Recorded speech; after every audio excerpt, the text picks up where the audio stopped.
गौर कहते हैं कब्र में जो होता है, गौर कब्र को कहते हैं। तो इस तरह से जैसे जीते हुए ही कब्र में ही पड़े हुए हैं। तो कहने का भाव, कहने का तात्पर्य यही है कि महापुरुष संत जन भक्त जनों ने यही एक संदेश हर मानव, हर इंसान को ये युगों युगों से दिया है और यही कहा है कि समय अमोलक है। भजन कैले राम का समैया अनबोलवा, ये आप सभी यहाँ पर गीत बोलते हैं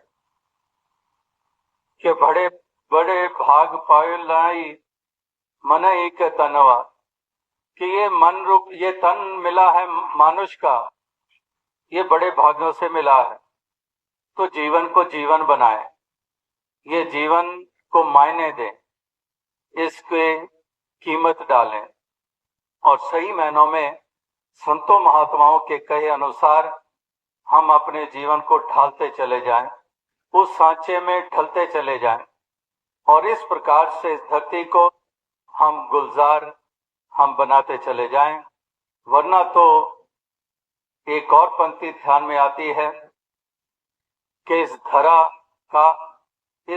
पे धरा ही रह जाता है, कि जो इस धरा यानी कि धरती का है, जो इस धरा पे धरा ही रह जाता है, सब कुछ यहीं रह जाता है, एक सुई भी साथ नहीं जाती है।